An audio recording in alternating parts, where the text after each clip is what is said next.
Imagine fooling an entire army with inflatable tanks, recorded sounds, and sheer creativity. Sounds crazy? Well, that's exactly what a secret American unit did in World War II. They saved thousands of lives without firing a single real shot. This is the incredible story of the Ghost Army, the most creative and secretive unit of the war, which transformed art into a military weapon. Stay until the end to discover how painters, sound engineers, and actors completely deceived enemy forces.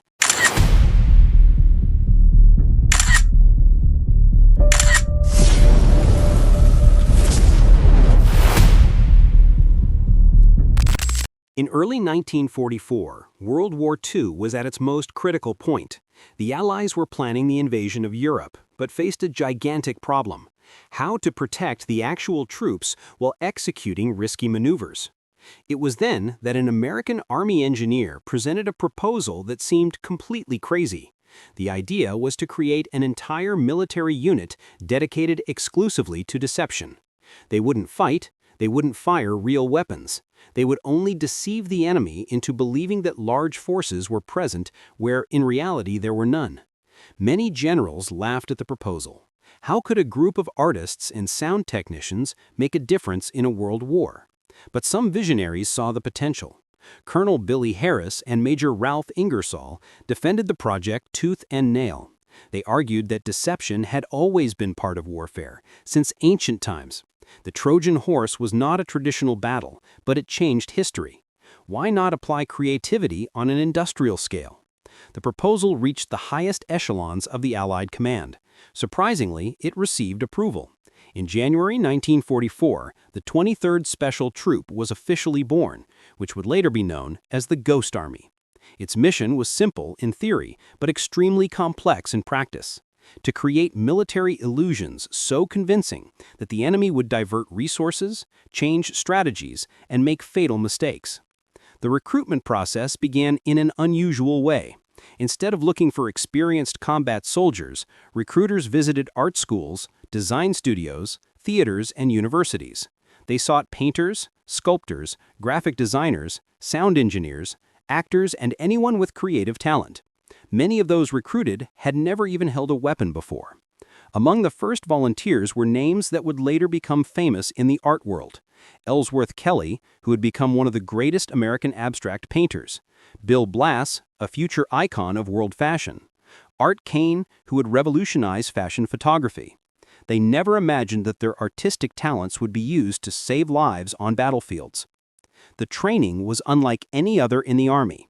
Yes, they learned basic military discipline and how to survive in combat, but the focus was on illusion techniques, creative camouflage, sound engineering, and the psychology of deception. They studied how the human eye perceives distances, how sounds travel through the air, and how to create convincing shadows with simple materials. The unit was divided into 4 specialized sections. The first would work with visual deception, creating fake tanks, trucks, and artillery. The second would be responsible for auditory deception, reproducing the sounds of troops in motion. The third would handle radio deception, transmitting false messages. The fourth would combine all the techniques in coordinated operations. The headquarters were established at Camp Forest, Tennessee. There, away from prying eyes, the experiments began. They tested different materials to create mock-up equipment, from inflatable rubber to painted wood. They recorded engine sounds, commanders' voices, and troop movements. Every detail had to be perfect, as a single mistake could cost lives. The centerpiece of the Ghost Army's arsenal was inflatable tanks. Imagine giant balloons shaped like Sherman tanks, so light that 2 men could easily carry them. Made of specially treated rubber, when inflated, they looked completely real from a distance. The illusion worked because enemy observers were usually miles away, using binoculars or conducting aerial reconnaissance. Each inflatable tank cost about $85 to produce, a fraction of the cost of a real tank, which could reach $50,000. But the value wasn't in the price. It was in the ability to seemingly multiply the Allied force. A dozen men could assemble an entire armored division in a few hours, making the enemy believe that thousands of soldiers and hundreds of tanks were present. In addition to tanks, they created inflatable artillery, rubber trucks, fake jeeps, and even mock airplanes. Each piece was artistically painted to include shadows, wear marks, and details that made it indistinguishable from real equipment when viewed from a distance. The artists supplied their skills with paints and brushes to create masterpieces of military deception. But the visual equipment was only half the illusion. The sound team developed something revolutionary, the first mobile military sound system capable of projecting audio miles away. They recorded hours of authentic sounds of military units in motion, tanks starting, soldiers marching, commanders shouting orders, equipment being loaded. The sound recorders visited actual bases and captured every acoustic detail: the specific squeal of a Sherman tank's tracks, the characteristic noise of a troop transport truck, the distinct voices of different military ranks giving commands. Even the sound of tools being used by maintenance crews was documented. These sounds were reproduced by loudspeakers mounted on specially modified trucks. The system could make it seem as if an entire division was moving in the darkness of night. The Germans, hearing these sounds, repositioned their forces, diverted resources, and prepared defenses against attacks that would never come from those locations. The radio deception unit was equally sophisticated. Specialized operators mimicked the communication patterns of real units. Each military division had a unique transmission style, preferred frequencies, specific codes, even informal conversation patterns between operators. The Ghost Army studied these patterns meticulously and replicated them perfectly.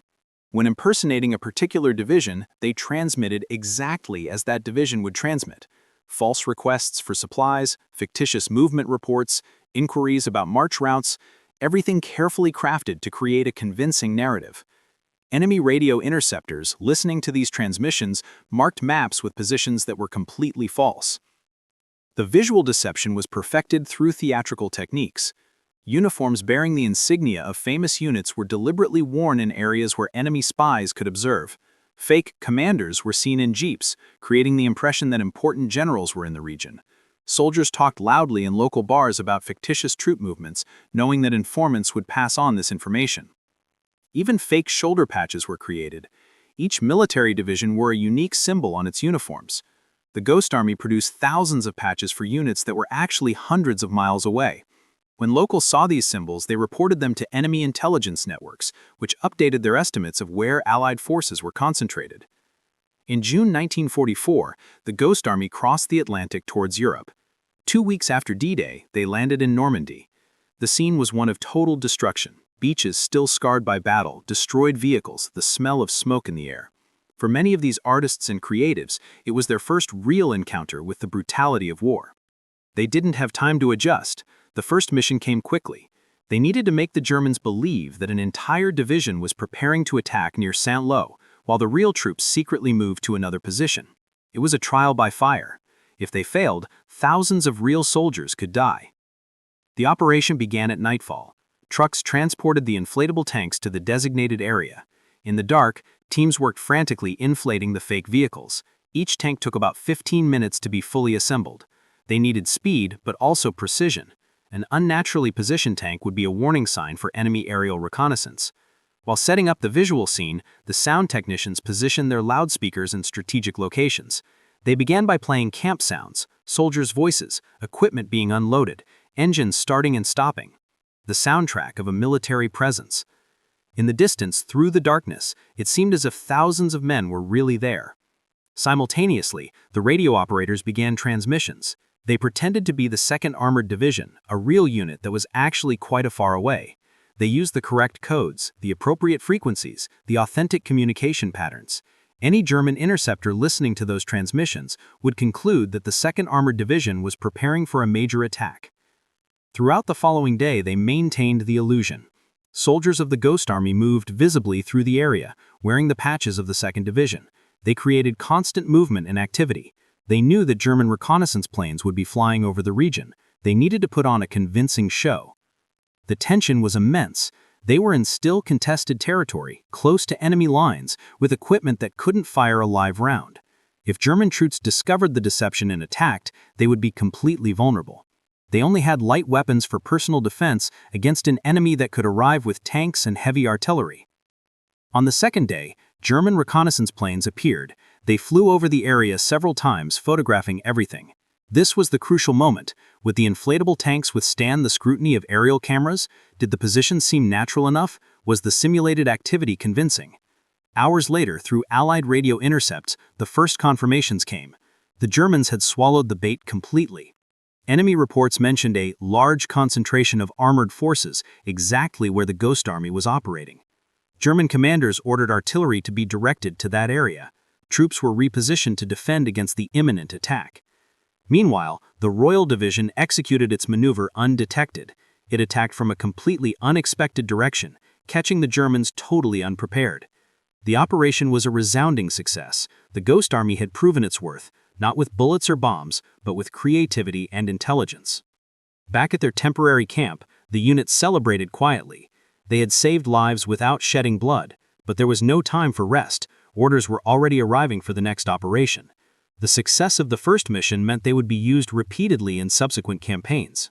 In August 1944, one of the Ghost Army's most audacious missions arrived: Operation Brest. The port city of Brest, France, was heavily defended by entrenched German troops. The actual Allied forces needed to reduce their lines to advance, but they couldn't allow the Germans to perceive their weakening.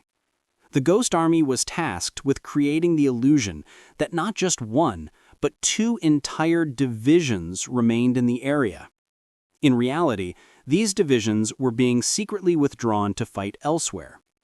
It was a challenge of unprecedented scale. They needed to make approximately 1,100 men appear to be 30,000. The preparation was meticulous. They studied every aspect of how the real divisions operated: their patrol patterns, daily routines, radio traffic, even where their soldiers usually went during their time off. Every detail needed to be perfectly replicated because they were so close to enemy lines that any inconsistency would be noticed. They created a complex routine of simulated movement. During the day, small groups of men drove the same jeeps and trucks repeatedly on circuits, creating the impression of constant military traffic. They changed hats and jackets between laps to look like different soldiers. It was pure theater, but it worked. At night, they put on an impressive sound show. Loudspeakers played sounds of large nocturnal troop movements. The Germans, listening through the darkness, recorded significant armored and infantry activity. Morning reconnaissance planes photographed the carefully positioned inflatable tanks, seemingly confirming what the sounds suggested. The radio unit worked overtime. They maintained 2 complete communication patterns, one for each division that was supposedly there. Hundreds of messages daily, all carefully crafted to sound authentic. Ammunition requests, weather reports, routine maintenance communications. The volume of traffic exactly matched what 2 active divisions would generate. But there was a constant risk. The proximity to enemy lines meant that German patrols could stumble upon the deception at any moment. One night, an enemy patrol came dangerously close to a cluster of inflatable tanks. The Ghost Army men took cover, holding their breath, while German soldiers passed within 50 meters of the fake tanks. Fortunately, the darkness and careful positioning saved the operation. The patrol passed by without investigating further, but the incident showed how they were constantly walking a tightrope. A single mistake, a gust of wind moving an inflatable tank unnaturally, could expose everything. For 3 weeks they maintained the illusion. 3 weeks of daily rehearsals, sleepless nights, constant tension. The real soldiers from the divisions that they were replacing had long since left, fighting on other fronts, but the Germans remained convinced that they were facing a much larger force at Brest. The operation allowed the Allies to redeploy critical forces without the Germans having to adjust their own strategies. When the truth was finally revealed after the war, captured German officers were shocked. They were absolutely certain that 2 entire divisions were in Brest during that period. The success at Brest cemented the Ghost Army's reputation. Allied commanders began specifically requesting their services for complex operations. The unit that many had considered a crazy idea was becoming an essential military asset, saving countless lives through sheer creativity. March 1945 brought one of the Ghost Army's greatest challenges, assisting in the crossing of the Rhine River. This was one of the last natural obstacles before the heart of Germany. The Germans knew the Allies would attempt to cross and defended every possible point with fierce determination. A poorly planned crossing could result in massacre. The Allied plan was to cross at Remagen, where a bridge had been captured intact. But commanders wanted to ensure that German forces were diverted to other areas. That's when they called in the Ghost Army. The mission was to make the Germans believe that large forces were preparing to cross at two different locations, miles away from the actual crossing. This would be the most complex operation to date. They needed to coordinate visual, auditory, and radio deception in two locations simultaneously, while keeping the real troops completely hidden. The margin for error was zero. If the Germans realized the trick, they would concentrate all their forces on the actual crossing at Remagen. The team split into two groups. The first established itself to the north, creating the impression that the 9th Armored Division was preparing a massive crossing. They set up inflatable tanks, created fake supply depots, and established intense radio signals. Everything indicated preparations for a large-scale operation. The second group worked to the south, simulating the presence of the 30th Infantry Division. Here, they focused more on sound deception. During the nights, loudspeakers played sounds of floating bridge construction, hammering, saws, engineering commands, inflatable boats being prepared. To German observers on the other side of the river, it seemed that serious preparations were underway. Synchronization was critical. Both decoy groups needed to appear equally threatening to divide German attention. They coordinated their movement so that enemy aerial reconnaissance would see increasing activity at both locations. Radio transmissions suggested that both operations would happen simultaneously, forcing the Germans to choose where to concentrate their defenses. For days they maintained the charade. Soldiers of the Ghost Army worked grueling shifts, moving equipment, adjusting positions, keeping the illusion alive. They slept few hours, always alert for reconnaissance planes that could detect inconsistencies. The pressure was immense, because they knew that thousands of lives depended on their actions. The German response confirmed that the deception worked. Allied intelligence intercepted enemy orders directing troops and artillery to the areas where the Ghost Army operated. German units that could have defended Remagen were diverted north and south, expecting attacks that would never come. When the actual crossing began at Remagen, it encountered relatively light resistance. German forces were spread out, covering the phantom threats created by the Ghost Army.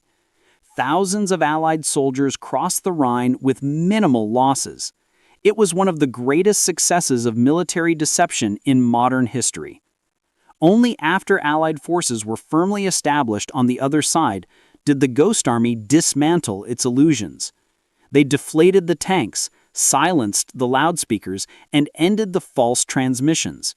Then, discreetly, they moved to the next area of operation. The real soldiers who crossed the Rhine never knew they owed their lives to artists and creatives armed with rubber and imagination. The Ghost Army remained secret, true ghosts whose existence few knew. But within the unit there was quiet pride. They had once again transformed art into a weapon, creativity into salvation. Beyond large-scale deception operations, the Ghost Army developed camouflage techniques that revolutionized military art. It wasn't just about hiding things, but about creating complex visual narratives that told false stories. Each scene needed to make military sense, have tactical logic, and appeared to be the result of real command decisions. One fascinating example was how they camouflaged real equipment while displaying fakes. When real divisions needed to hide, the Ghost Army created elaborate, abandoned bases. They would deliberately leave damaged inflatable tanks, creating the impression that a unit had suffered heavy casualties and retreated. Meanwhile, the real equipment was hidden miles away. The painting techniques were sophisticated. Artists studied how light and shadow worked at different times of day. They painted the inflatable tanks not only to look realistic, but to project the correct shadows at different angles of the sun. This ensured that aerial photography at any time showed convincing three-dimensional objects. They also created false trails of movement. Using special equipment, they made tank track marks on the ground that led in the wrong directions. German observers, following these trails, would conclude that armored forces had moved into areas where there was no one. It was layered deception, where each element reinforced the false narrative. The team developed techniques to rapidly age fake equipment. New inflatable tanks looked suspicious, too clean and uniform. So they applied mud, created artificial scratches, and added wear and tear that matched equipment that had participated in recent battles. The result was fake vehicles that looked like they had a real military history. Another innovation was the use of fake soldiers at a distance. They created human silhouettes out of wood and fabric that from afar looked like sentinels or soldiers moving. Strategically positioned, these military mannequins created the impression of constant activity in fake camps. Some were even mounted on simple mechanisms that made them walk slowly. Ghost Army studied the psychology of perception. They discovered that the human brain automatically fills in gaps. If you show a few elements of a military camp, a few tents, a few vehicles, some activity, the observer assumes there is much more out of sight. They used this principle to multiply the effectiveness of limited resources. They also developed counter-reconnaissance techniques. They knew when German planes usually made reconnaissance flights. They programmed their setups to be complete just before those times. Then, after the aerial photographs were taken, they quickly dismantled and moved everything, creating confusion about Allied speed and maneuverability. Camouflage nets were perfected to the extreme. They not only covered real objects, but created false shapes. One camouflage net could hide a real jeep while making it look like a tank was there. Another could transform a supply depot into an apparently unoccupied area. The flexibility was impressive. Artists from the Ghost Army created entire manuals on their techniques. They documented with detailed drawings how to create each type of illusion. These manuals were later used to train other units and influenced decades of military doctrine on deception and camouflage. The unit's technical legacy extended far beyond World War II. Perhaps most impressive was their speed. They could transform an empty area into an apparently complete military base in a few hours, then, with equal speed, dismantle everything and disappear like real ghosts. This mobility made them extremely valuable in dynamic operations where situations changed rapidly. Calculating exactly how many lives the Ghost Army saved is impossible, but military estimates suggest impressive numbers. Every time they diverted enemy forces from a real area, every time they made Germans waste ammunition on false positions, every time they caused confusion that delayed enemy responses, they saved lives. A post-war analysis of just 5 major operations concluded that the Ghost Army likely saved between 15,000 and 30,000 Allied lives. This number comes from comparisons with other similar operations where this deception was not employed. Casualties in operations supported by the Ghost Army were consistently lower than average. Take the crossing of the Rhine as an example. Tactical analyses suggest that without the deception, German resistance at Remagen would have been 3 times greater. The projected Allied casualties for that operation were approximately 5,000 men. In reality, they lost fewer than 1,000. The difference can be directly attributed to the work of the Ghost Army. But the numbers tell only part of the story. Each life saved was a child who would return home, a father who would see his children grow up, a husband who would find his wife again, The families who never mourned loss, the friends who never faced grief, the communities that remained intact. These were the true results of creative work. The Ghost Army members themselves faced constant danger. Operating so close to enemy lines, often under artillery fire, they were always vulnerable if the deception was discovered. During the war, the unit suffered casualties. Some were killed by random artillery fire, others in air raids. They died protecting illusions that saved thousands. There is a powerful irony in this. Men whose talent was to create beauty, art, music, design, used those same talents to survive in war. And in doing so, they allowed other creators, other artists, other dreamers in the regular military ranks to survive as well. It was a current of creativity protecting creativity. After successful operations, soldiers from real units would sometimes cross paths with the Ghost Army without knowing who they were. They would casually complain about having faced lighter resistance than expected, or were confused as to why the Germans sent so many troops to the wrong place. They would never know that those unassuming artists were responsible for their good fortune. The psychological impact on the enemy also indirectly saved lives. German commanders, repeatedly deceived, became increasingly cautious and hesitant. They began to doubt their own intelligence reports. This hesitation, this second of doubt before making tactical decisions, created windows of opportunity for Allied forces. In some operations, the simple fact that German forces were in the wrong place at the wrong time meant there was no battle at all. The actual Allied unit advanced through unguarded territory because the defenders had been lured into chasing ghosts. Battles not fought are the most humane. Nobody dies, nobody gets hurt. The Ghost Army also saved civilian lives. By accelerating military operations through effective deception, they reduced the time the war lasted in populated areas. Less wartime means less destruction of cities, less famine, less suffering for non-combatant populations. The ripple effects of their actions touched millions. When the war ended and the numbers were finally tallied, it became clear. Creativity and intelligence had proven to be as powerful as brute force. Perhaps even more so considering the cost-benefit. 1,100 men with imagination and courage accomplished what would have required tens of thousands with conventional weapons. The end of World War II in May 1945 did not mean the end of the Ghost Army's secrecy. On the contrary, the veil of confidentiality became even thicker. The United States Army classified all of the unit's operations as top secret. Veterans were instructed never to discuss what they did during the war. Why so much secrecy after the victory? The reason was strategic. The techniques developed by the Ghost Army were still valuable. The Cold War was beginning, and the military wanted to keep these deception tactics as secret assets for future conflicts.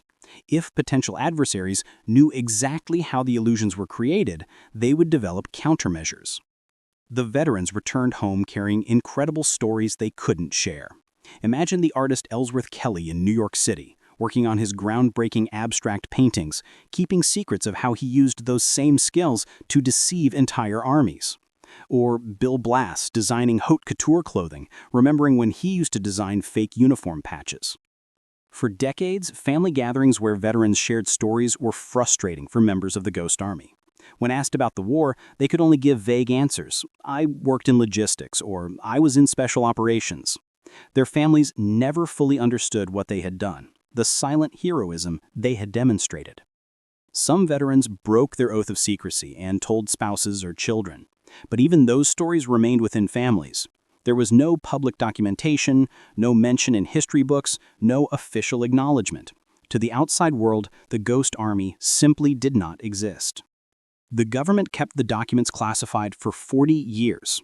Operational reports, photographs of equipment, sound recordings, communication logs, all locked away in secret archives. Researchers attempting to document the history of World War II found mysterious gaps in the records, operations vaguely mentioned without explanation. It wasn't until 1985 that the first book about the Ghost Army was published. Edwin Hoyt's The Secret War touched on the subject superficially, but still with limited information. Many documents remained classified. The veterans, now in their 60s and 70s, were finally able to begin speaking, but decades of silence had created a habit of keeping secrets. The real revelation came in 1996, when most of the files were finally declassified. Suddenly, an incredible story emerged from the shadows. Journalists, historians, and filmmakers discovered this extraordinary unit. But it was too late for many veterans. Hundreds had already died without ever receiving public recognition. Rick Baer, a filmmaker, became obsessed with the story. He spent years interviewing surviving veterans, compiling documents, and gathering evidence. In 2013, he released the documentary The Ghost Army, finally bringing to light the incredible contributions of the unit. The film moved millions and brought well-deserved recognition. Interviews with elderly veterans were both proud and melancholy. Pride in what they had accomplished, the impact they had, the lives they saved. Melancholy for decades of silence, for friendships lost because they couldn't explain their shared experiences, for recognition that came too late for many comrades. George Vandersloot, a radio operator for the Ghost Army, said in an interview, "We kept the secret faithfully because we were asked to, but it was difficult never being able to tell our children why we had nightmares, why certain things made us go back to those days. The secrecy protected military operations, but it also isolated us." The impact of prolonged secrecy even affected historical research. Many books about World War II published between 1945 and 1996 contained factual errors because the authors did not have access to the truth about the Ghost Army. Military operations were incorrectly explained, tactical decisions were misinterpreted, and successes were attributed to the wrong factors. Today, with most veterans now deceased, there is an effort to preserve their stories. Museums collect artifacts, surviving inflatable tanks, original sound recordings, paintings created by unit members. The National World War II Museum in New Orleans has a permanent exhibit dedicated to the Ghost Army. Official recognition took even longer than the declassification. It wasn't enough for the story to be known. The veterans deserved formal honors for their extraordinary contributions. In 2013, a campaign began for the United States Congress to award the unit the Congressional Gold Medal, the nation's highest civilian honor. The campaign faced bureaucratic resistance. Some argued that the Ghost Army simply did its job, like any other unit.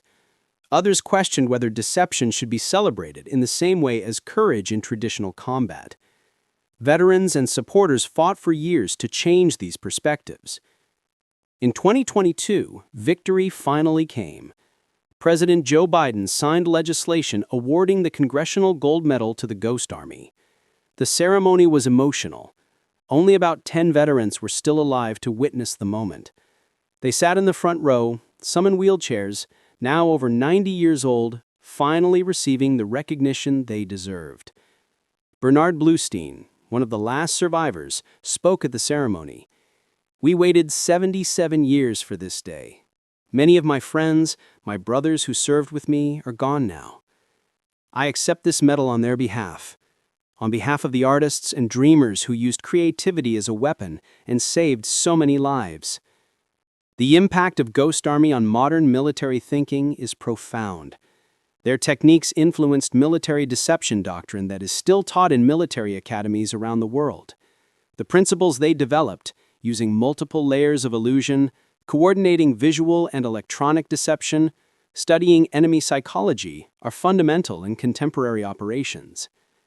During the Gulf War in 1991, American military forces employed tactics directly derived from the Ghost Army. They used modern inflatable tanks and false radio transmissions to deceive Iraqi forces about where major attacks would occur. The difference was more advanced technology, but the principles were identical. The unit's artistic legacy is equally significant. Several members became important figures in the art world after the war. Ellsworth Kelly revolutionized American abstract painting. Art Kane defined modern fashion photography. Bill Blass built a fashion empire. His experiences in the war, using art for deception, profoundly influenced his later works. Art historians are now studying how their time in the Ghost Army shaped the aesthetics of these artists. The technical precision required to create convincing military illusions translated into exceptional technical mastery throughout their artistic careers. Creativity under extreme pressure taught them to constantly innovate. Art schools use the Ghost Army story as an example of how creativity can have practical and life-saving applications. Students learn that art is not just about beauty or expression, but can be a powerful tool for solving complex problems. The unit demonstrated that artists have value in contexts traditionally dominated by engineers and the military. The U.S. Army Museum maintains a permanent collection of Ghost Army artifacts. Visitors can see original inflatable tanks, listen to historical sound recordings, and examine camouflage paint schemes.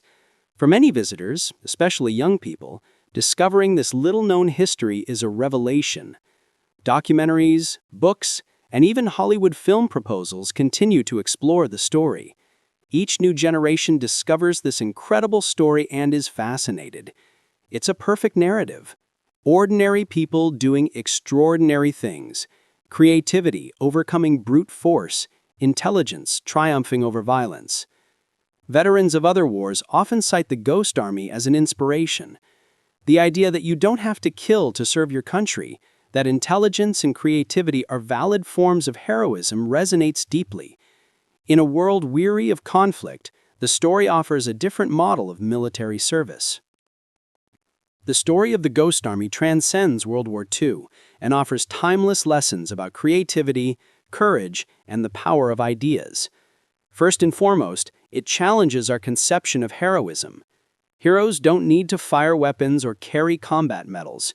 Sometimes the greatest heroes are those who think differently, who solve problems with imagination instead of force.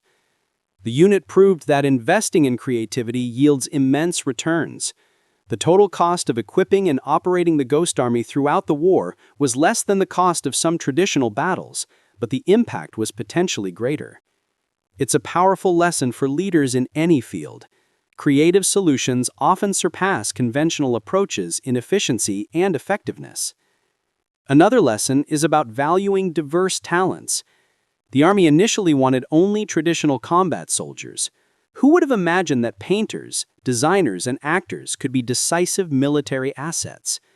Modern organizations face the same challenge, recognizing and utilizing unconventional talents that can solve problems in unexpected ways.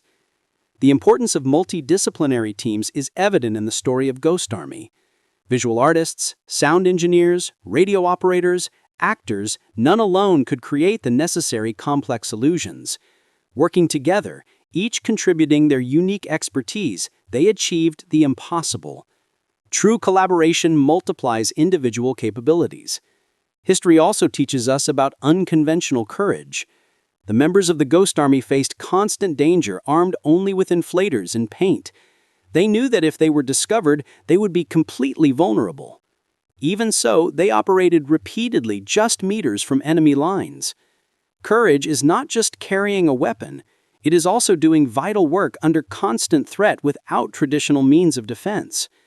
For the modern world filled with complex challenges that cannot be solved with force or resources alone, the Ghost Army offers a model. Climate change, pandemics, social inequality, these problems demand creativity, coordination, and unconventional thinking. The same qualities that made the Ghost Army successful are needed today. Preserving history is another crucial lesson. How many other incredible stories remain hidden in classified archives? How many unsung heroes died without recognition? The decades-long struggle to bring the Ghost Army into the public eye reminds us that we must value and share important stories before it's too late. For young people exploring careers and purpose, this story offers inspiration. It shows that you can serve greater causes using your unique talents, whether you're an artist, musician, technician, or creative thinker. Valuable contributions come in many forms, not all of which involve conforming to traditional expectations. The story of the Ghost Army also humanizes war in profound ways. It shows that even in the most brutal conflict in human history, there was room for creativity, intelligence, and non-lethal approaches. It offers hope that future conflicts can be resolved with less violence and more imagination. Finally, history reminds us that real impact often happens in the shadows. The most important people in our history are not always the most visible. The Ghost Army operated in secret, without glory, without immediate recognition. But it saved tens of thousands of lives. Sometimes the most important work is the one that no one sees. Today, when you see an artist working, a designer creating, a musician composing, remember those same skills once saved the world. Creativity is not a luxury or a frivolity. It is a fundamental power, capable of transforming reality, of deceiving armies, of saving lives. The Ghost Army proved this definitively and unforgettably.